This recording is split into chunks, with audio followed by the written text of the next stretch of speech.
हरे कृष्ण। तो आप सभी भक्तों का हार्दिक स्वागत है आज के श्रीमद् भगवद गीता के डिस्कशन में। तो आज हम लोग चर्चा करेंगे श्रीमद् भगवद गीता यथारूप और इसका अध्याय दूसरे अध्याय का श्लोक संख्या 50 पे हम लोग चर्चा कर रहे थे। तो इस श्लोक पे चर्चा कर लिया था। बुद्धि युक्तो जहाति उभे सुकृत दुष्कृते तस्माद् योगाय युज्यस्व योगः कर्मसु कौशलम्। इस बुद्धि युक्तो का मतलब है बुद्धि योग प्राप्त करके, यानी भक्ति योग में भक्ति करता है, जो भगवान की सेवा करता है, डिवोशनल सर्विस, उसमें स्थित होकर के व्यक्ति जहाति उभय मतलब दोनों प्रकार से, जहाति मतलब नष्ट कर सकता है, सुकृत और दुष्कृत, अच्छे तथा बुरे परिणामों दोनों से मुक्त हो सकता है। इसलिए उस योग भक्ति योग में अपने आप को हमको लगाना चाहिए। और इस प्रकार का जो भक्ति योग में किया गया कार्य जो है वो सर्वश्रेष्ठ कार्य कहलाता है। योगः कर्मसु कौशलम। कौशलम मतलब आर्ट ऑफ ऑल वर्क। अब नेक्स्ट श्लोक में, और इस बुद्धि योग में स्थित होकर के यानी भक्ति करने के क्या परिणाम है ये बता रहे हैं भगवान कृष्ण। कर्मजम बुद्धि युक्ता ही फलम त्यक्त्वा मनीषिणः जन्म बंध विनिर्मुक्ता पदम गच्छन्ति अनामयम्। By thus engaging in devotional service to the Lord, great sages or devotees free themselves from the results of work in the material world. In this way, they become free from the cycle of birth and death and attain the state beyond all miseries by going back to God. ये ultimate result बुद्धि योग में स्थित होकर के कार्य करने का, ये सर्वश्रेष्ठ लाभ यहाँ पे बता रहे हैं भगवान कृष्ण। यानी इस प्रकार से by this engaging in devotional service to the lord, कर्मजम बुद्धि युक्ता ही, बुद्धि युक्ता, और पिछले श्लोक में भी आप देखेंगे बुद्धि युक्तो मतलब जो भक्ति के कार्यों में लगता है, भक्ति करता है, one who is engaged in devotional service. तो इस प्रकार से भक्ति में जो लगता है, तो जहात ये सुकृत दुष्कृत सुकृत एंड दुष्कृत दोनों प्रकार के रिजल्ट से अपने आप को मुक्त कर लेता है। अब इस श्लोक में बोल रहे हैं कि इस प्रकार से जब बुद्धि युक्ता ही कर्मजम कर्मजम का मतलब होता है जो कर्म करने से जन्म लेता है, उसको कर्मजम बोलते हैं। इस भौतिक संसार में हर कोई व्यक्ति जो है हर समय हर क्षण कुछ न कुछ कार्य करता है। नहीं कश्चित क्षण अपि जातु तिष्ठति अकर्मकृत। भगवान कृष्ण गीता के तीसरे अध्याय में वर्णन करेंगे कि नहीं कश्चित क्षणम अपि एक क्षण के लिए भी कोई बिना कर्म किए नहीं रह सकता है। और जैसे ही कर्म करता है कोई व्यक्ति, तो कर्म के साथ उस कर्म का फल उत्पन्न हो जाता है, उसको कर्मजम बोलते हैं। कर्मजम और फलम, वो फल को प्राप्त करता है व्यक्ति। लेकिन जो बुद्धि युक्ता होता है, यानी भक्ति योग में जो लगता है, इस प्रकार के कर्मजम फलम त्यक्त्वा, इसको त्याग देता है या नष्ट हो जाते हैं, उनको त्याग करके मनीषिणा।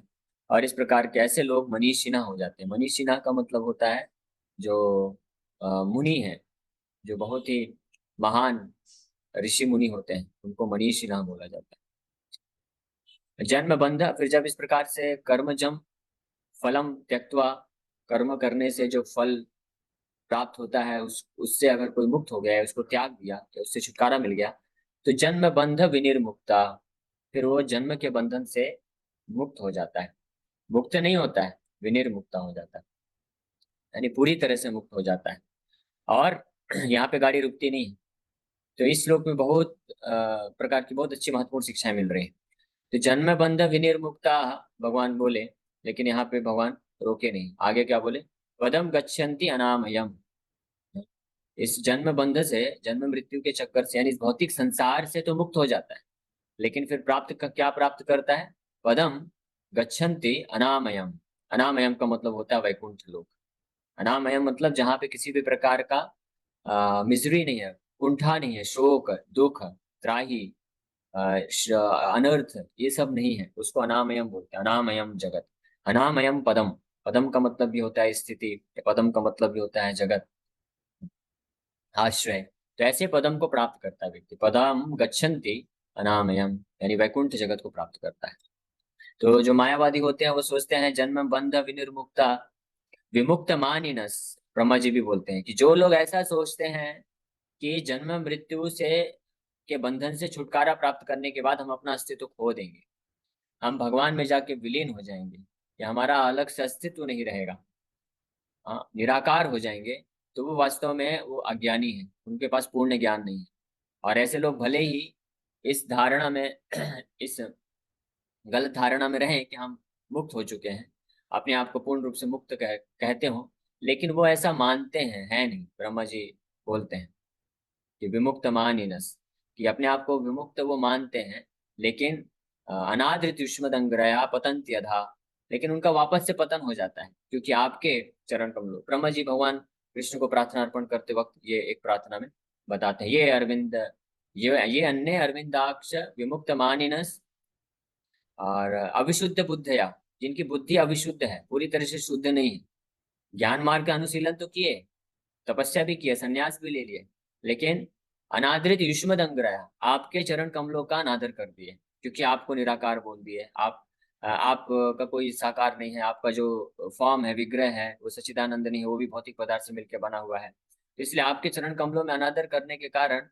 ऐसे लोग क्या होते हैं, पतंती अधा, वापस से गिर जाते हैं। तो मायावादी लोग ये विचारधारा रखते हैं कि जन्म बंधन से मुक्त होने का मतलब है कि हमारा अस्तित्व खत्म हो गया, हम खो दिए अपने आप को, साकार रूप जो नहीं है, निराकार रूप, निराकार ब्रह्म में जाके हम विलीन हो गए। लेकिन ये गलत धारणा है, इस श्लोक से बड़े स्पष्ट रूप में ये पता चल रही है, भगवान बड़े साफ साफ बोल रहे हैं कि ऐसा व्यक्ति जन्म बंधन से विनिर्मुक्ता, मुक्त होकर के, पूरी तरह से अच्छी तरह से मुक्त होकर के, पदम गच्छन्ति अनामयम, अनामयम पदम को प्राप्त करता है। अनामयम मतलब ऐसे जगत को प्राप्त करता है जहाँ पे किसी भी प्रकार का दुख, शोक और मिजरी, कष्ट नहीं होता है।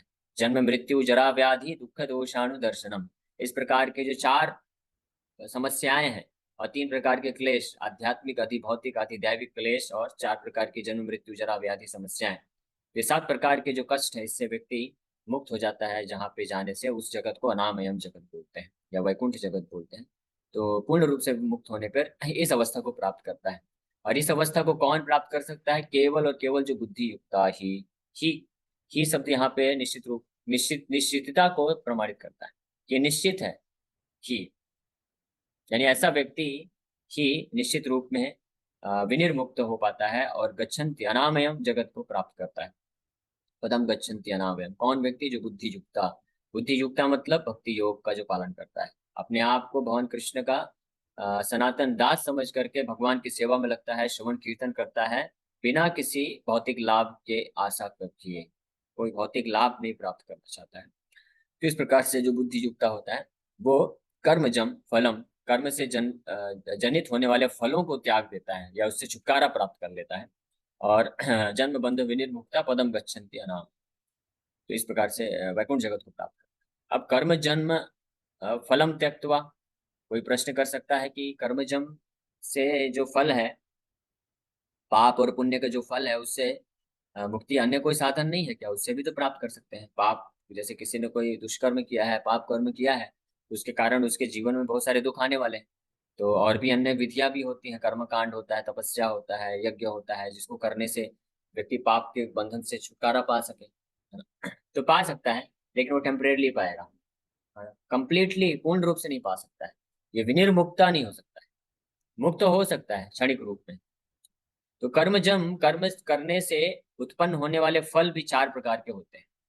एक तो कोई व्यक्ति पाप किया या पुण्य किया, तो उससे डायरेक्ट एक फल मिलता है, तो उसको सुख या दुख मिलेगा उस जीवन में, या प्राय अगले जन्म, अगले आने वाले जन्मों में प्राप्त करता है।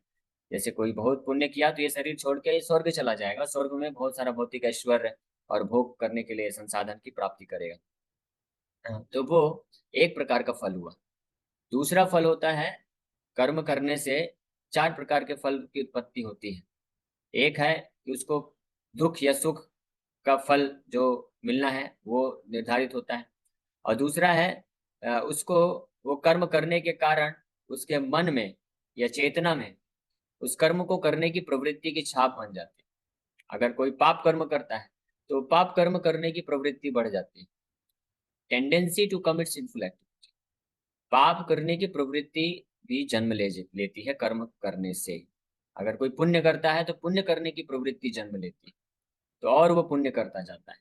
इससे भी बंधन है, क्योंकि वो पुण्य करने की प्रवृत्ति में फिर वो भौतिक जो सुख प्राप्त करने की वासना वो बढ़ती जाती है, तो व्यक्ति उस भौतिक भोग को और ज्यादा से ज्यादा असीमित मात्रा में प्राप्त करने के लिए और पुण्य करना सकता है।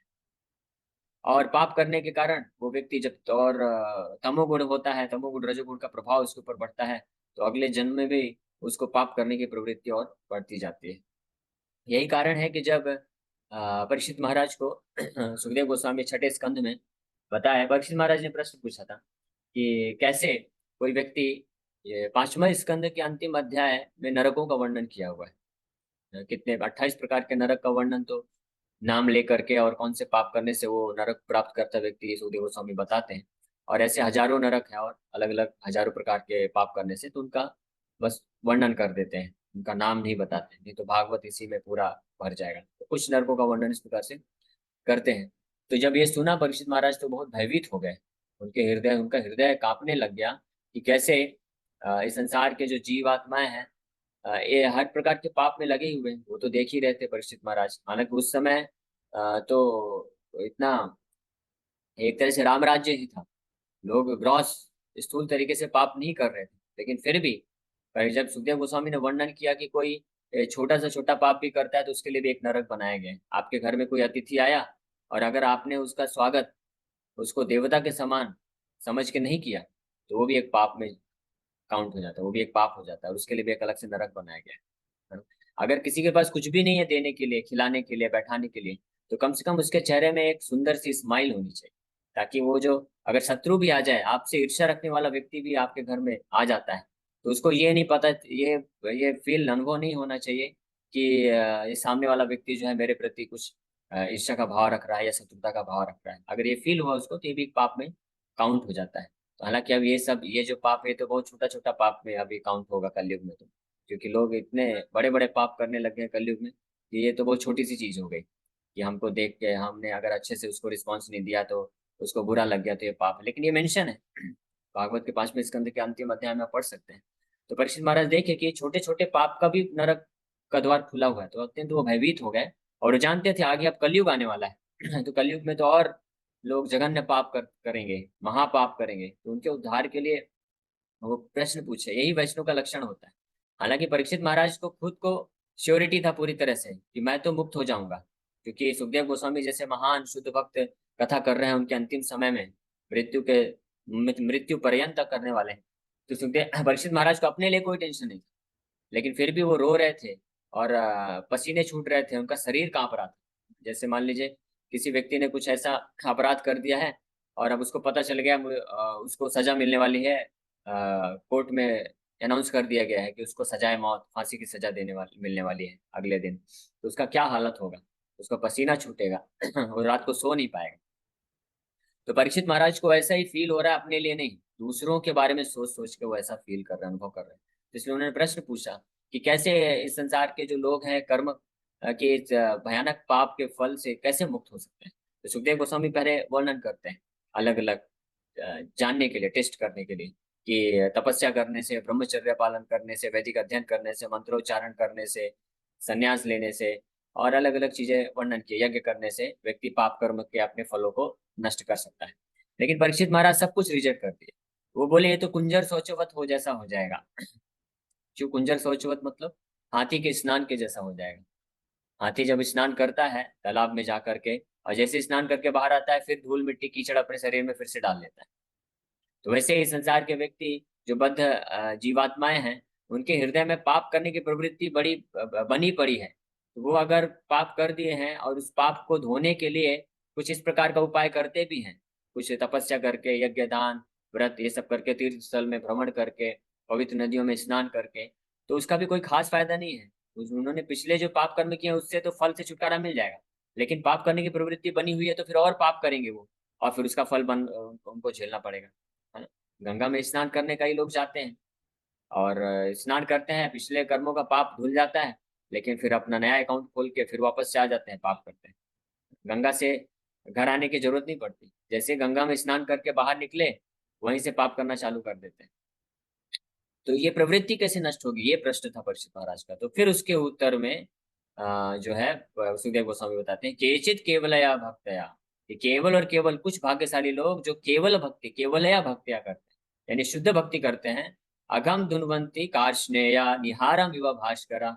अघम धुनवंती कार्ष्णेया, अघम मतलब सारे पाप, पाप के बीज, पाप करने की प्रवृत्ति, पाप जो फलीभूत होने के लिए जो वृक्ष बन गया है, और पाप जो फल बन चुका है, ये हर चारों प्रकार के जो पाप कर्म के जो फल है पाप के रूप में, ये सब अघम धुनवंती काष्णेय पूरी तरह से नष्ट कर देते हैं। और निहारम एवं भास्कर, उदाहरण देते हैं, एनालॉजी देते हैं, जैसे भास्कर सूर्य जब प्रकट होता है तो अंधकार जिस प्रकार से पूरी तरह से नष्ट हो जाता है, उसी प्रकार से शुद्ध भक्ति करता है जो, उसके सारे कर्म के जो चार अलग अलग प्रकार के जो पाप हैं, बीजोन्मुखा, फलोन्मुखा, कूटम बीजम फलोन्मुखा, ये सब जो है नष्ट हो जाते हैं उसके, और वो परम शांति को प्राप्त करता है। उसके हृदय से पाप करने की प्रवृत्ति भी नष्ट हो जाती है। तो इस प्रकार से इस श्लोक में ये भगवान कृष्ण यहाँ पे जो बोल रहे हैं, कर्मजम बुद्धि युक्ता ही फलम त्यक्त्वा मनीषिणः। तो जो बुद्धि युक्ता होता है, भगवान की भक्ति योग का सहारा लेता है, तो उसके कर्म से उत्पन्न होने वाले पिछले जन्मों के हमारे कितने सारे कर्म हैं हमने किए, उसका फल तो हम भोग ही रहे हैं अलग अलग तरीके से। हमको इस संसार में जो भी कठिनाई झेलना पड़ रहा है, दुख दुख आता है, उसके कारण ही आता है। लेकिन साथ ही साथ में एक फल हमको मिला है पिछले पूर्व जन्मों में कर्म करने का, कि हमको इस जन्म में भी वो उस प्रकार के पाप या पुण्य करने की प्रवृत्ति बनी हुई है जो हम त्याग नहीं पाते हैं। पुण्य भी बाधक है, अब पाप भी, पाप तो बाधक है ही है, लेकिन पुण्य भी बाधक है। इसलिए देखिए कई लोग होते हैं जो कि भक्ति मार्ग में आ जाते हैं, लेकिन फिर भी प्रवृत्ति बनी रहती है कर्म कांड करने का। उनके अंदर ये इच्छा बनी रहती है कि चलो थोड़ा सा इधर तीर्थ स्थल में जाके घूम फिर के आ जाते हैं, पुण्य अर्जन हो जाएगा, है ना, चलो ये यज्ञ कर लेते हैं, या ये पाठ कर लेते हैं, ये कर लेते हैं, जिससे कुछ पुण्य मिल जाएगा और हमको कुछ भौतिक लाभ मिलेगा। ये प्रवृत्ति बनी हुई है। लेकिन अगर कोई केवल या भक्त या यानी शुद्ध भक्ति मार्ग को स्वीकार करेगा, तो ये दोनों प्रकार की प्रवृत्ति नष्ट हो जाएगी। पाप करने की जो प्रवृत्ति है और पुण्य करने की प्रवृत्ति, दोनों नष्ट होकर के वो पदम गच्छन्ति अनामयम, वैकुंठ के जगत के लिए जो मार्ग है उसमें वो चल पड़ेगा। इस प्रकार से बहुत सुंदर इस श्लोक में भगवान निष्कर्ष देते हुए बता रहे हैं कि भक्ति योग को करने से क्या लाभ मिलेगा। The liberated living entities belong to that place where there are no materialisms. The Bhagavatam 10:14-58 says, ये भी ब्रह्मा जी के द्वारा अर्पित किया हुआ एक श्लोक है। भगवान को प्रार्थना करते हुए ब्रह्मा जी बोलते हैं, समाश्रिताय पद पल्लव प्लवम महत पदम पुण्य यशो मुरारे भवाम्बुधिर्वत्स पदम परम पदम पदम पदम यत् विपदाम न तेषाम। ऐसे लोगों के लिए ये जो पदम पदम, जो पग पग में, जहाँ पे ऐसे जगत जहाँ पे पग पग में विपद है, तो ऐसे लोग जो कि समाश्रित ये पद पल्लव प्लवम महत पदम पुण्य यशो मुरारे, मुरारी भगवान मुरारी के चरण कमलों, पद पल्लव प्लवम चरण कमलों में समाश्रित, सम्यक रूपेण आश्रित, यानी शुद्ध भक्ति के रूप में सम्यक मतलब पूरी तरह से जिन्होंने भगवान मुरारी के चरण कमलों का आश्रय ले लिए हैं। और वो चरण कमल कैसे है, महत पदम, बहुत महान है, महान चरण कमल है, पुण्य यशो, पुण्य यशो जिनका गुणगान जो है बहुत पुण्य है। तो ये भवाम बुधिर वत्स पदम परम पदम, तो ये जो भवाम बुद्धि है, भवा अम बुद्धि, भव मतलब ये संसार, जन्म मृत्यु का जो संस्कार उसको भव बोलते हैं। तो ये किसके समान है, अम्बुधि, अम्बुधि मतलब समुद्र के समान, जिसको भव सागर, भवाम बुद्धि मतलब भव सागर। ये भव सागर को क्रॉस करना बहुत कठिन ही नहीं, दुष्कर ही नहीं, असंभव है। कोई तैर के क्रॉस कर ही नहीं सकता, पार कर ही नहीं सकता है। लेकिन जो समाश्रित ये पद पल्लव प्लवम, भगवान के चरण कमल रूपी नाव का सहारा ले लेता है, तो पूर्ण रूप से आश्रय ले लेता है, तो ये जो भवाम बुधिर है, भव सागर है, ये वत्स पदम बन जाता है। वत्स मतलब बछड़ा, बछड़े के पदम यानी जो बछड़े का जो पद होता है, पैर होता है, उसमें जितना गड्ढा होता है और उसमें जितना पानी होता है उसके बराबर हो जाता है, और उसको कोई बड़ी आसानी से लांग सकता है, इतना आसान हो जाता है ऐसे भक्त के लिए। For one who has accepted the boat of the lotus feet of the Lord, who is the shelter of the cosmic manifestation and is famous as Mukunda, or the giver of Mukti. The ocean of the material world is like the water contained in a calf's footprint. परम पदम और the place where there are no material miseries और Vaikuntha is his goal. और वो भवाम बुधिर वत्स पदम को cross करके परम पदम को प्राप्त करता है। Not the place where there is danger in every step of life. पदम पदम यद विपदाम न तेषाम। लेकिन इस भौतिक जगत जहाँ पे पग पग में विपद है, कष्ट है, उसको वो प्राप्त वापस से नहीं करता है, यानी मुक्त होकर के। तो इस श्लोक में ब्रह्मा जी भी बड़े स्पष्ट रूप में वर्णन कर रहे हैं कि ऐसा व्यक्ति जो समाश्रिता भगवान श्री कृष्ण के चरण कमलों का पूर्ण आश्रय लेता है, तो वो परम पदम को प्राप्त करता है। परम पदम, पदम मतलब जगत वो स्थिति जो परम है, सुप्रीम आध्यात्मिक जगत को प्राप्त कर लेता है बड़ी आसानी से, भगवान की कृपा से। तो बड़ी कितनी आसानी से, तो उसके बारे में बता रहे हैं कि वत्स पदम के बराबर। गीता में भगवान बोलते हैं तस्याहम सुलभा पार्थ। तस्याहम सुलभ पार्थ, उसके लिए मैं बहुत सुलभ हूँ।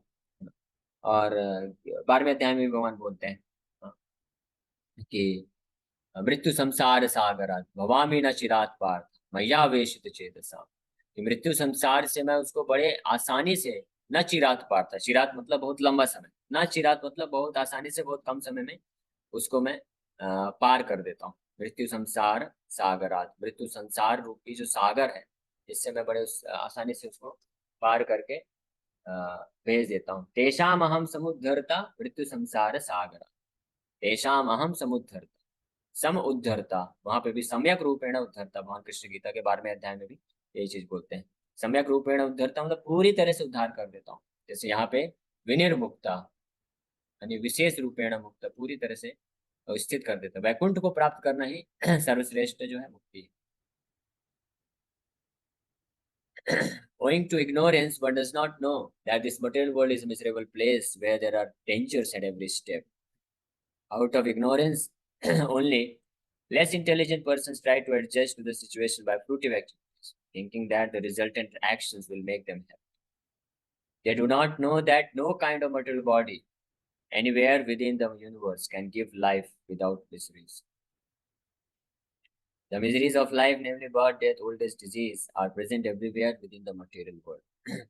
But one who understands his real constitutional position as the eternal servitor of the Lord, and thus knows the position of the personality of Godhead, engages himself in the transcendental loving service of the Lord. Consequently, he becomes qualified to enter into the Vaikuntha planets, where there is neither material, miserable life nor the influence of time and death. तो केवल और केवल अज्ञानता के कारण ही इस संसार के जीवात्मा ये नहीं समझ पाते हैं कि हर पग में, हर स्टेप में जो है इस संसार में केवल दुख ही दुख है और कष्ट ही कष्ट है, और डेंजर है, रिस्क है, हर स्टेप में रिस्क है। और यही अज्ञानता के कारण ही कुछ जो अल्प बुद्धिमान होते हैं, अल्प बुद्धि वाले, कम बुद्धि वाले व्यक्ति होते हैं, वो अपने जीवन में आने वाली समस्याओं को सॉल्व करने के लिए, हल निकालने के लिए जो कर्म का सहारा लेते हैं, फ्रूटिव एक्टिविटीज, सकाम कर्म का सहारा लेते हैं। वो सोचते हैं कि मैं अलग अलग प्रकार से कर्म करके इससे बच सकूं। जो नास्तिक हैं, तो वो अपने बुद्धि, विज्ञान की तकनीकी और समाज की व्यवस्था, पॉलिटिक्स, राजनीति, अपने सगे संबंधियों, इन सब पे आश्रित होकर के, इनका सहारा लेकर के अपने आप को समस्याओं से बचाना चाहते हैं। और जो तथाकथित आस्तिक लोग हैं, जो मानते तो हैं कि कोई सुप्रीम पावर है, कोई भगवान है, देवता है, आस्तिक लोग हैं, धर्म के नियम का पालन करते हैं, वो लोग भी यज्ञ दान तपस्या ये सब करके सोचते हैं कि हम लोग ये करके, पुण्य अर्जन करके, और हमारे से जीवन से दुखों को मिटा के हम स्वर्ग का सुख प्राप्त कर लेंगे, या ऐश्वर्य प्राप्त कर लेंगे, अच्छा शरीर प्राप्त कर लेंगे, अच्छा बुद्धि प्राप्त कर लेंगे। तो दोनों प्रकार के लोग जो हैं कम बुद्धि वाले हैं। लेकिन जो असली बुद्धिमान व्यक्ति हैं वो जानते हैं कि जब तक हम इस संसार में रहने वाले हैं, हर पग में यहाँ पे जो है विफलता और समस्या और रिस्क, डेंजर्स, कष्ट, ये सब की अनुभूति करना ही पड़ेगा। और सबसे बड़ी समस्या है birth, death, old age, disease, जन्म, मृत्यु, जरा और व्याधि। ये इस संसार का चाहे नास्तिक हो या आस्तिक हो, दोनों प्रकार के लोगों को इन समस्याओं को झेलना ही पड़ता है। इसलिए ना हल नहीं है ना तो नास्तिक बनने में, ना आस्तिक बनने में। हल किसमें है? समाश्रित ये पद पल्लव प्लवम, समा सम्यक रूपेण आश्रिता, जो भगवान मुकुंद के चरण कमलों में पूरी तरह से आश्रय लेते हैं और अपने असली स्वरूप को जान जाते हैं कि हम भगवान के नित्य सनातन दास हैं, और उस स्थिति में रख करके भगवान की सेवा में लगते हैं। इस भौतिक संसार से कोई भौतिक लाभ प्राप्त करने की इच्छा से नहीं, बल्कि भगवान की सेवा करने के लिए। तो ऐसे व्यक्ति ही जो होते हैं बड़ी आसानी से इस भौतिक संसार को त्याग करके भगवान के धाम को प्राप्त करता है। To know one's constitutional position means to know also the sublime position of the Lord. One who wrongly thinks that the living entity's position and the Lord's position are on the same level is to be understood to be in darkness and therefore unable to engage himself in the devotional service of the Lord. He becomes the Lord himself and thus paves the way for the repetition of birth and death. But one who, understanding that his position is to serve, transfers himself to the service of the Lord, at once becomes eligible for Vaikuntha Loka. Service for the cause of the Lord is called Karma Yoga or Buddhi Yoga, or in plain words, devotional service.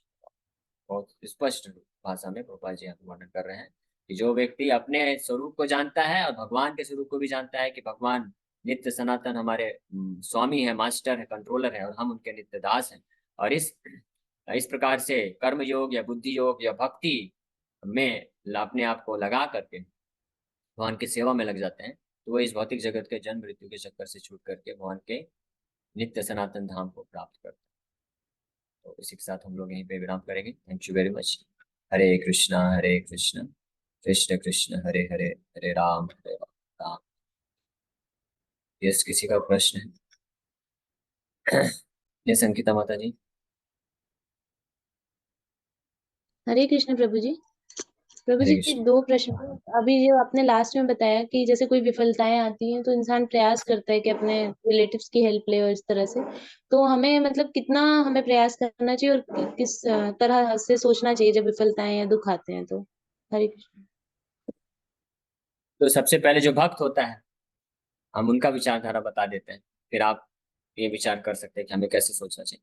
जो भक्त होता है जब उसके जीवन में दुख तकलीफें आती हैं तो उसका विचारधारा ये होता है कि मेरे पिछले पूर्व जन्म के कर्म के कारण मुझे ज्यादा दुख मिलना था, भगवान ने कृपा करके कम दुख दिया है ताकि मैं उनके भक्ति योग में लगा रह सकूं, क्योंकि ज्यादा दुख आएगा तो मैं भक्ति योग से विचलित हो सकता हूँ। इसलिए जो भी दुख आता है तो भक्त इस प्रकार से प्रयास करता है कि ये दुख भी भगवान की कृपा से कम होके आया है, तो मैं इस दुख में भी इस प्रकार से एडजस्ट करता है वो कि भक्ति योग को नहीं छोड़ पाए, भक्ति योग में आगे बढ़ सके।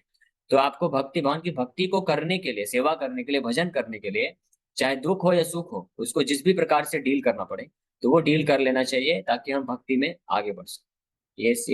ये जो है यही मूलभूत सिद्धांत है, प्रिंसिपल है। भक्त का इस प्रकार से विचार होता है। ठीक है, वो कभी भगवान को दोष नहीं देता ये दुख क्यों आ रहा है, बल्कि वो जो है कृतज्ञ ही रहता है। और ये ऐसा कुछ नहीं कि ऐसा नहीं बोला जा रहा है कि बढ़ा चढ़ा के बात बोली जा रही है कि अपने आप को, मन को दिलासा दिलाने के लिए, ये सत्य बात है। जो भगवान की सेवा भक्ति में लगते हैं तो उनके जो पूर्व कर्मों के पाप के जो दुख होते हैं वो भी कम हो जाते हैं, भगवान कम कर देते हैं कृपा करके, क्योंकि जानते हैं कि अभी सेवा में लग गया है। जैसे कोई बहुत बड़ा अपराध करता है तो उसको जेल में डाल देते हैं, उम्र कैद सजा सुना देते हैं, काल कोठरी में डाल देंगे, दिन में केवल एक ही टाइम खाने को देंगे, 15 घंटे काम करवाएंगे। लेकिन अगर जब उसका आचरण देखेंगे, वो सरेंडर कर रहा है, आज्ञा का पालन कर रहा है, नियम कानून को अच्छे से पालन कर रहा है, व्यवहार सुधर गया है उसका, तब जो है जो अथॉरिटी होते हैं जेल के वो उसके ऊपर कृपा करके उसके सजा को कम कर सकते हैं। ठीक है, काल कोठरी में मत रखो इसको, अभी नॉर्मल जगह रखो। और फिर धीरे धीरे कुछ समय पश्चात देखेंगे ये तो अच्छा सुधर ही गया पूरी तरह से, तो उसको उम्र कैद की जगह फिर 10 साल का सजा छोड़ के फिर वापस भी छोड़ सकते हैं। ऐसे भी हो सकता है, होता है।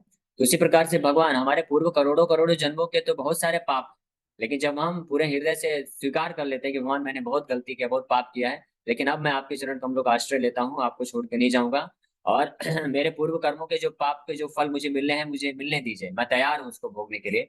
और इस भाव से वो करता है, भगवान की सेवा, भगवान का भजन करता है, तो भगवान बहुत दयालु है, उसके कर्म के पाप पाप को भी कम कर देते हैं, या कई केसेस में नष्ट भी कर देते हैं। भगवान अपनी स्थिति अनुसार देखते हुए डिसीजन लेते हैं। ओके, नेक्स्ट क्वेश्चन आरुष को का क्वेश्चन है। आरुष दुबे जी, आप हाथ उठाए थे।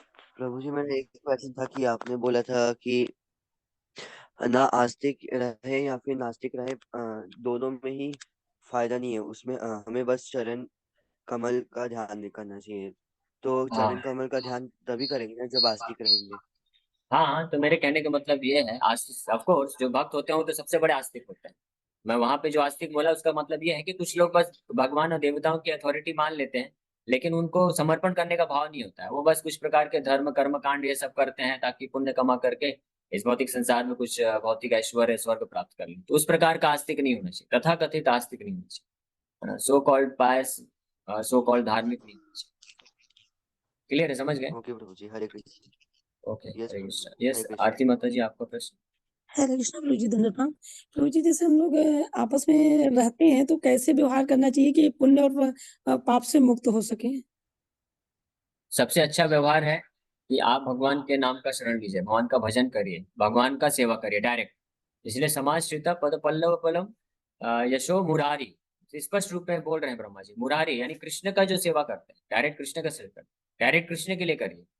तो आपको फिर ये टेंशन नहीं लेना पड़ेगा कि हम पाप कर रहे हैं या पुण्य कर रहे हैं। क्योंकि जैसे अर्जुन है, तो अर्जुन पहले विचार कर रहे थे कि मैं युद्ध करूंगा तो मुझे पाप लगेगा या पुण्य लगेगा। लेकिन जब कृष्ण गीता सुना है और फाइनली डिसाइड कर लिया कि कृष्ण के लिए करना है, तो कृष्ण के लिए किया तो युद्ध भी किया, वो भी पुण्य से भी बढ़कर हो गया, ना तो पाप हुआ ना तो पुण्य हुआ।